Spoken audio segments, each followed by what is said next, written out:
It was a cold, quiet night. The city had already gone to sleep. The streets were empty, the shops were closed, and only a few cars passed by now and then.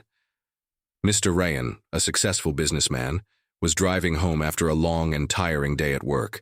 Rayan was a millionaire. He had everything: money, cars, a big company, and a beautiful mansion. But even after all this, his life felt lonely. His wife had passed away years ago, and he had no children. He lived alone in a huge house on the edge of the city. That night, as his car slowly turned into the road that led to his mansion, something strange caught his eye. The lights. They were on. Rayan stopped his car in surprise. His house was far away from other houses. It was big, silent, and always locked carefully. No one was supposed to be inside. His staff had left early that day. He had asked them to take the weekend off. So why were the lights on? He stared at the glowing windows for a few seconds, confused. Then slowly, he stepped out of his car. Dorunda, wind blew softly, and the sound of leaves brushing the ground filled the air. As he walked toward the main gate, his eyes stayed fixed on the house. The lights were still on, especially the ones in the living room and upstairs bedroom. Suddenly, a soft whisper came from the side. "Please, sir, stay outside." Rayan stopped. His heart skipped a beat. He turned quickly toward the voice. A small boy, maybe 10 or 11 years old, sat on the footpath just outside the mansion wall. He looked thin, his clothes were dirty, and he had no shoes. His eyes were wide, filled with fear. His small hands were shaking as he looked up at the rich man. "Did you say something?" Rayan asked, surprised. The boy nodded slowly. "Yes, sir. Don't go in. It's not safe inside." Rayan stared at the boy. "What do you mean? Who are you? What are you doing here?" "I sleep here sometimes," the boy replied in a quiet voice. "Behind the big tree. I don't have a home. I don't steal. I just rest here at night. But today I saw something." Rayan's heartbeat grew faster. "What did you see?" The boy looked down, then back up at the house. "Two men. They broke the back door. I heard the sound. Then they went inside. That was maybe 20 minutes ago. They didn't come out. The lights turned on." Rayan didn't know what to say. He looked at the house again. Curtains were moving slightly. Maybe it was the wind. Maybe not. His hands felt cold. He looked at the boy again. "Why didn't you run or call someone?" The boy gave a weak smile. "No one listens to street boys like me, sir. But I couldn't just leave. I waited. I thought maybe someone will come. When I saw your car, I knew you lived here." Rayan was now breathing heavily. His mansion, his safe place, might be in danger. Was someone really inside? Were they robbers or something worse? He looked at the gate, then back at the house. Should he go in? What if the boy was lying? But why would he lie? He looked scared, not dishonest. Rayan took a few steps closer to the boy. "What did the men look like?" "I couldn't see clearly," the boy said, "but one was tall and strong. The other was shorter and had a big bag. They went in quietly. I don't think they know anyone saw them." The street was still empty. No sound of help. Just silence. Rayan felt torn. His first thought was to rush inside, grab something to protect himself. But then he remembered. He was alone. If those men were dangerous, what could he really do? The boy spoke again, this time more softly. "I think they're looking for something." They went straight upstairs. Rayan's eyes widened. Upstairs was where he kept his safe. It had money, documents, and personal items. If they got into that, everything could be gone. He stepped back and took a deep breath. The fear was real now. This was not just about losing money. It was about his life. He looked at the boy one more time, this time with a little respect. "You saved me," Rayan said. "If I had gone in without knowing." The boy looked down, embarrassed. "I just thought someone should know." Rayan nodded. He pulled out his phone, but his hands were shaking. He tried to call the police. The boy stayed silent, watching the house, and the lights were still on. Something was waiting inside. Rayan stood still. The soft wind touched his face, but he didn't feel it. His eyes stayed on the glowing windows of his mansion. The boy's warning echoed in his ears. "Please, sir, stay outside." His fingers held the phone tightly, but he hadn't called. Yet, he kept thinking, what if the boy was telling the truth? And what if he wasn't? Rayan looked at the boy again. He was still sitting on the footpath, shivering slightly. He looked tired, but serious. Not the kind of child who played tricks. Rayan slowly walked closer to him. "What's your name?" he asked. The boy looked up. "I'm Arish." "All right, Arish. You said 2 men are inside?" Arish nodded. "Yes, sir. I was sleeping behind the tree when I heard the sound of glass breaking. I opened my eyes. I saw them jump over the wall and go to the back door. One man kicked the door. Then they went inside. A few minutes later, the lights came on. Rayan's heart was racing. "You're sure they didn't come out?" I watched the house. "I didn't see them leave," Arish replied, eyes wide and voice steady. The lights were still on. Rayan looked around. The street was empty. No one nearby, no guards, no neighbors. He was alone, except for this homeless child. Rayan walked to the side of the house quietly, staying low. Arish followed a few steps behind. They stopped near the garden wall where Rayan could see part of the living room through a small window. He peeked inside. The scene made his stomach twist. A tall man in black was going through drawers. He threw books on the floor, opened cupboards, and took things out. Another man stood nearby, holding a flashlight in a black bag. They were not just burglars. They were searching for something important. Suddenly, the tall man looked up. Rayan ducked down quickly. Had he been seen? His breath was loud in his ears. He looked at Arish. "You were right," Rayan whispered. "They're inside. I saw them." Arish's eyes grew wide. "What do we do now?" Rayan thought fast. He couldn't fight them. He had no weapon. If he went inside, they could hurt him. He looked at his phone. His fingers were still shaking, but he quickly called the police. He spoke in a low voice. "This is Rayan Malik. My home has been broken into. 2 men are inside. I saw them with my own eyes. Please send help."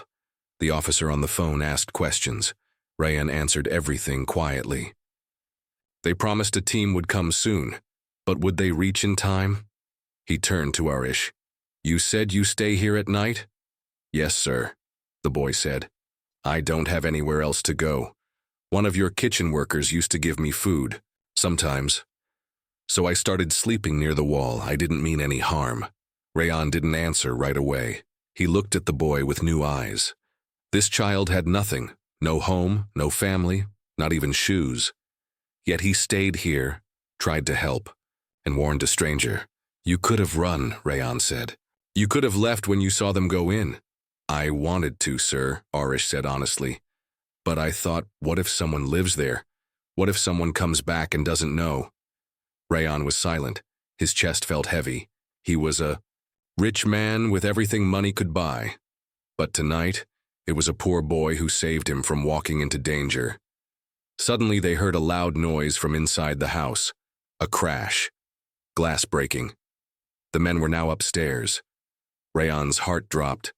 That was where he kept his safe box, with money, documents, and something very personal, a locket that belonged to his late wife. "They're upstairs," he said. Arish looked worried. "Can we do something?" "We wait for the police," Rayan said. "That's the only smart thing." But inside he was struggling. A part of him wanted to run in and stop them. Another part reminded him, it's not just about money. It's about life and safety. Minutes felt like hours. Rayan stayed close to the wall, watching from the window. Arish stayed beside him, quiet and alert. Lights flickered again inside the house. The robbers were moving fast. Suddenly, one of them looked out the front window. Rayan pulled Arish down behind a bush. "Stay low," he whispered. "Don't move." The air was cold. The silence deepened. Then, faintly from a distance, the sound of a police siren. Arish looked up. "They're coming." Rayan felt a sense of relief and fear. What would happen next? Would the police catch them in time? Would someone get hurt? The night was not over, and inside that house, the truth was still waiting. The sound of police sirens was growing louder, but inside the mansion the danger was growing too. Rayan crouched behind the bush, his breath sharp and fast. The cold ground pressed against his knees, but he didn't care. His eyes stayed fixed on the house. He couldn't believe what was happening. Two strangers were inside his home, walking through his private rooms, touching his things, and trying to break into his safe. He felt angry, but also helpless. Beside him, Arish sat quietly, his hands gripping the grass. He kept looking at Rayan, waiting for instructions. He was just a street boy, yet tonight, he was part of something much bigger. "Sir," Arish whispered. "The sirens are close. Do you think they'll catch them?" "I hope so," Rayan replied. "But what if the robbers run away before they get here?" That thought worried him. He couldn't let the thieves escape, not after what he saw. He peeked through the side window again, carefully. The tall man was now upstairs, standing in front of Rayan's steel safe. He was trying to break it open. The other man moved quickly, collecting jewelry and small boxes. He looked around nervously, like he knew time was running out. Rayan's safe didn't just hold money, it held memories.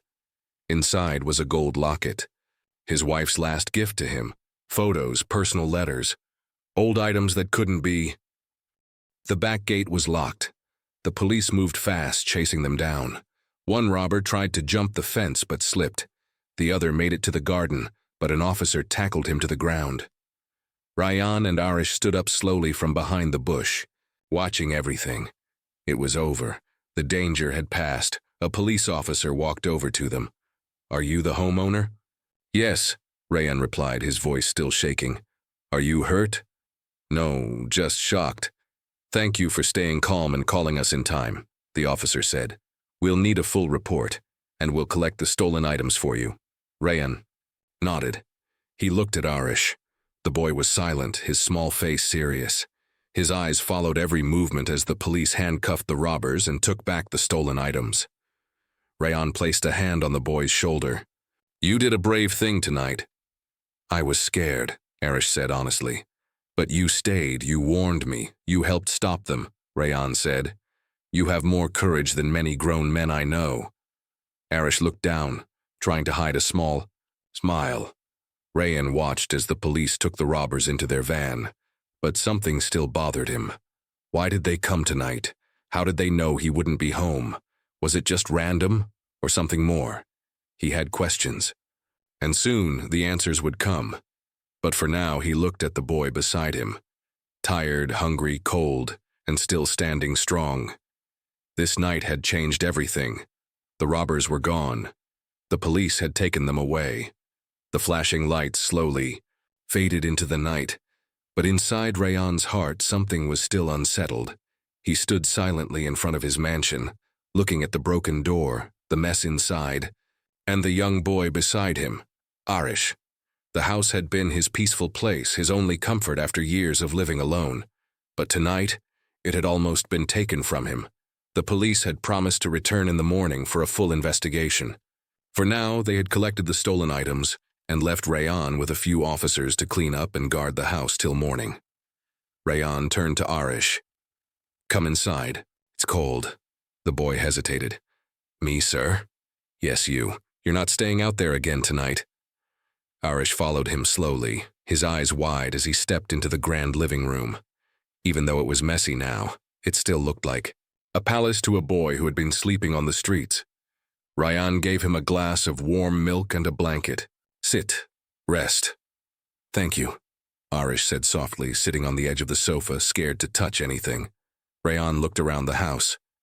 Drawers were open. Glass was broken. His safe had been damaged but not opened. And something was bothering him, something the police hadn't noticed. He walked upstairs toward his study. Arish followed slowly behind him. Inside the study, the lights were still on. His desk drawer was open and papers were everywhere.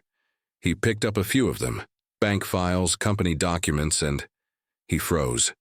There was one file missing. A file that had his private employee records. His eyes narrowed. Why would robbers care about employee records? He walked back downstairs, deep in thought. Arish watched him carefully. "Sir, is everything all right?" Rayan looked at the boy and sat down. "I don't think this robbery was just for money." Arish tilted his head. "What do you mean?" "I think someone gave them information. Someone who knew the house. Someone who knew where things were kept." Arish's eyes widened. "Like someone from inside?" Rayan nodded. Slowly. "Yes, maybe a staff member. Someone I trusted." He stared at the front door. "They didn't just take jewelry. They were looking for something specific." Arish looked down, then said, "Sir, I think I saw one of those men before." Rayan turned sharply. "Where?" "Last week," Arish said. "He was standing across the street near your gate. I was begging for food at the bakery nearby. He kept watching the house. I thought he was waiting for someone." "You're sure it was the same man?" "I think so," Arish replied. "Same height, same face. I remember because he had a small scar on his cheek." Rayan stood up. "Why didn't you tell someone?" "No one listens to street kids, sir," Arish said quietly. "People think we lie." Rayan sat back down, feeling guilty. This boy had seen danger before anyone else, and no one, not even him, had ever noticed. He looked at Arish again. "How long have you been living on the streets?" 3 years, Arish replied. "My father died. My mother was sick. One day she told me to wait for her near the temple. She never came back." Rayan felt a sharp pain in his chest. "I waited for 2 days, Arish continued. Then I knew. She was gone too." The room was silent. "I started sleeping near shops. Sometimes people gave me food. Sometimes they shouted at me. But no one ever asked my name." Rayan looked down. This boy, so young, so broken, had risked his life tonight to save him. "You should be in school," Rayan said. "I want to study," Arish said, eyes shining. "But I don't have papers or clothes or money." Rayan stood up and walked to the window. The night sky was still dark, but the fear had passed. He turned back and said something he never thought he would say. "You can stay here." Arish looked confused. "Sir, you can stay in this house just for now. We'll get you cleaned up, get you some proper clothes. Then we'll figure things out." Arish's eyes filled with tears. "You mean it?" "Yes. You're not just a street boy anymore," Rayan said. "Tonight you were my hero." The boy covered his face with his hands, unable to speak. Rayan looked around his quiet house, and for the first time in years, it didn't feel empty anymore. But the mystery wasn't over. Someone inside his world had betrayed him, and the truth was still waiting to come out. The next morning, the sun rose quietly over the city. Rayan hadn't slept. His eyes were tired, but his mind was awake. The house was still a mess, but it didn't matter. What mattered now was truth. Downstairs, Arish was sleeping peacefully in a warm bed, the first safe sleep he had in years. Rayan had given him clean clothes, a hot meal, and a promise, "You are not alone anymore." But Rayan had other things on his mind. He sat in his study looking through his damaged drawer. One file was still missing, the one that held names and details of former employees. Why would robbers want that? He picked up the phone and called the police officer who had visited last night. "Sir, this is Rayan Malik," he said. "I checked my study. One file is missing, the one with names of people who used to work for me. I think someone from my past may be involved." The officer replied, "We'll look into it, Mr. Malik. Meanwhile, try to remember, did anyone leave your house recently with anger or threats?" Rayan paused. "Yeah, there was someone, Kashif. 3 months ago, Rayan had fired a man named Kashif, one of his drivers. The man had been caught stealing small things. At first, Rayan had warned him. But when he was caught lying, Rayan had no choice but to let him go. At the time, Kashif had said something strange. "One day you'll regret treating me like dirt." Rayan hadn't taken it seriously, but now, he opened his laptop and searched. Old employee records. Kashif's photo came up, a tall man with a scar on his left cheek. Ryan's heartbeat quickened. That was the same man Arish had seen outside the house. He called the officer again. "I found something. One of the robbers, I think it was my ex-driver. His name is Kashif. He has a scar on his face." "Good work," the officer said. "We'll check the names against police records." After the call, Ryan sat back in his chair. So it wasn't just a random robbery, it was personal. Kashif knew the house, he knew where the cameras were. He even knew when Rayan usually came home. That's how they got in. But one thing he didn't expect was Arish. Later that day, Rayan walked into the kitchen. Arish was sitting there, eating bread and eggs with a big smile. The boy looked different. Now, cleaner, brighter, alive. "Good morning, sir," Arish said cheerfully. "Good morning," Rayan replied with a soft smile. "Sleep well?" "Better than ever," Arish said. "I didn't even know beds could feel like this." Rayan sat beside him. "Arish, I want to tell you something. The man you saw, I know him. He used to work for me." Arish looked surprised. "Really?" "Yes, his name is Kashif. I had to fire him a few months ago. Looks like he wanted revenge." Arish became quiet. Then he said, "I think he was watching you, sir. Maybe for many days." "You might be right." Rayan nodded. "But now he's been caught, and all because of you." Arish looked down shyly. "I didn't do much." Rayan placed a hand on his shoulder. "You did everything. You warned me. You stayed calm. You helped stop something big." Suddenly, Rayan had an idea. He picked up his phone and called his peer. "Mr. Timur," he said, "I need your help. I want to adopt a boy. His name is Arish. He's brave, kind, and deserves a new life." Arish's eyes widened. "Adopt?" Rayan smiled. "Yes, only if you want that too. I can give you a home, school, and everything you need. Not because I pity you, but because I respect you." Arish was silent for a long moment. Then, with teary eyes, he nodded. "Yes, I want that." For the first time, Rayan felt something new, a warm feeling deep in his heart, a connection, a second chance at family. But before the day ended, the phone rang again. It was the police. "Mr. Malik," the officer said, "we checked the robber's phone records. You were right. The man was your ex-driver. But there's more. He was speaking to someone else regularly. Someone who still works in your house." Rayan's smile faded. "What do you mean?"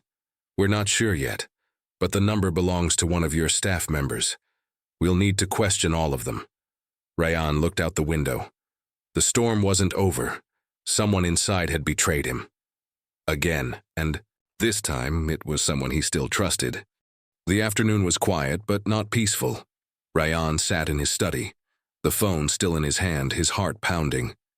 The police had just told him something that changed everything again. One of his own staff was working with the robbers. He looked around his house, the same walls, the same rooms. But suddenly, they didn't feel safe anymore. Who could it be? He had 4 people working for him. Shazia, the cook, with him for 12 years. Faisal, the guard, loyal, calm, quiet. Mina, the cleaner, kind, always smiling. Gibran, the part-time electrician, young, new, only joined 2 months. Rayan thought hard. Could someone so close really betray me? He called the police officer back. "Do you know whose number it was?" "We're still tracing it," the officer replied. But the messages were sent regularly, short ones like "he's home" or "he's gone." It was someone inside giving real-time updates. Rayan thanked him and hung up. His eyes moved to the hallway where footsteps approached. It was Faisal, the guard. "Sir, are you all right? You look worried." "I'm fine," Rayan replied, "just tired." Faisal nodded and left, but something about his voice felt different. Rayan stood and called everyone to the living room. "I need to talk to all of you," he said seriously. Within minutes, the staff gathered. Irish sat quietly near the stairs, listening. "There was a robbery in this house last night," Rayan said. "The police caught the thieves, but they found out something else too. Someone inside this house was giving them information." Gasps echoed in the room. Shazia placed her hand on her chest. Mina looked shocked. Gibran frowned. "Who would do that?" Gibran asked nervously. "I don't know yet," Rayan said calmly. "But the police are checking everything, phone calls, messages. If anyone wants to say something now, speak." The room went silent. No one spoke. Rayan nodded slowly. "All right. Until we know the truth, no one is leaving the house. As you." The staff returned to their rooms. Irish walked up to Rayan and whispered, "Sir, can I tell you something?" Rayan looked at him. "Of course." "I saw Gibran near the gate 2 nights ago. Late at night. He was talking on the phone, looking around like he was hiding." Rayan's eyes narrowed. "Are you sure?" Irish nodded. "Yes, sir." Rayan decided to act. He quietly checked the camera footage from 3 nights ago. Luckily, the outside camera was still working. He watched closely. And there it was. Gibran, near the back gate, phone in hand, speaking fast and looking around nervously. Rayan paused the video. Now he was sure. He called the officer again. "I found something. One of my workers, Gibran, was near the gate talking on the phone just before the robbery. I have camera footage." "Good," the officer replied. "We're on our way." Within the hour, the police arrived. They quietly entered the house and called Gibran into the study. He looked confused at first, then scared. "We have video of you talking on the phone near the back gate," the officer said. Gibran's face changed. His hands began to shake. "I didn't mean to help them," he whispered. "They forced me." "Start talking," the officer demanded. Gibran broke down. "It was Kashif. He found me 2 weeks after I started working here. He said he knew. I worked in this house. He told me to give him updates, and when Mr. Rayan was home, when he left where the cameras were." "Why didn't you tell anyone?" the officer asked. "I was scared. He said if I refused, he would hurt me, or my sister. He knew where we lived." The officers took him away. Rayan stood silently watching. He felt angry, but also heartbroken. Another betrayal. Another person he trusted. That night, Rayan sat with Arish again. The boy had been silent, watching everything. "Sir," Arish finally said, "are you okay?" Rayan looked at him and smiled weakly. "I'm learning something, Arish." "What's that?" "That money can build a house, but trust builds a home." Arish nodded, not fully understanding but feeling the weight of the words. Rayan added, "If you hadn't warned me that night, I don't know what would have happened." "I just did what I thought was right," Arish said softly. "And that's what makes you special," Rayan replied. Outside, the night wind blew gently. The fear was fading, but Rayan knew something else now. Sometimes strangers become family, and people you thought were family become strangers. 2 weeks had passed since the robbery. The house was quiet again. The broken windows had been replaced, the rooms cleaned, the doors fixed. But something else had changed inside that mansion. Something deeper. Rayan Malik was no longer the same man. Before, he was a millionaire who lived alone, worked late, and trusted no one. Now there was someone new in his life. Someone who had entered his world like a shadow and lit it up like the morning sun. That someone was Arish, the homeless boy who saved his life. Rayan had completed the legal papers. The court had approved everything. And now, Arish was no longer just a boy from the street. He was Rayan's adopted son. The boy who once slept on sidewalks now had his own bedroom. The boy who once begged for food now had a school uniform and books. And the man who once had no one to come home to now had someone waiting for him every evening, smiling by the gate. That morning, Rayan sat at the breakfast table reading the newspaper. Arish came running in, holding a piece of paper. Dad, look." Rayan lowered the paper and smiled. "What is it?" My school test, Arish said proudly. I got the second highest marks in class. Rayan took the paper and smiled. I'm proud of you, Arish, very proud. Arish sat down and asked, Can I ask something? Of course. Do you miss being alone? Rayan paused. Then, he said, I was never truly living, Arish, I was just surviving. What do you mean? I had money, cars, a big house, but no one to share it with, no one to laugh with or talk to, no one to care about. He looked at the boy. Then you came, with nothing but a warning that saved my life. Arish smiled, eyes shining. Rayan added, You gave me something more valuable than anything I ever bought. Trust. Just then the doorbell rang. Was Faisal, the security guard, with the police officer. They had come with final updates. Mr. Rayan, the officer said. Gibran admitted everything. Kashif forced him to send messages about your movements. We've found the rest of the gang. Your case is closed now. Rayan nodded. Thank you for everything. As the officers left, Rayan turned to Faisal. You've been with me for many years. I'm sorry I had doubts in my heart. Faisal placed a hand on his chest. Sir, your trust means everything to me. I will always protect this house. Later that day, Rayan and Arish visited a small school nearby. Arish had enrolled for full-time classes, and Rayan had donated books and uniforms for other children who had no families. The school principal smiled. You're changing many lives, Mr. Malik. No, Rayan said softly, placing his hand on Arish's shoulder. He changed mine first. As the sun set that evening, Rayan and Arish stood on the balcony of the mansion. The same house that once echoed with silence now rang with laughter. The same man who once came home to empty rooms now came home to joy. Arish looked up at him and asked, Dad, do you ever regret helping me? Rayan smiled. Helping you? Arish, I didn't help you, you saved me. They stood in silence for a moment, watching the lights of the city below. And just like that night when it all began, the lights of the mansion were still on. But this time they didn't mean danger, they meant hope.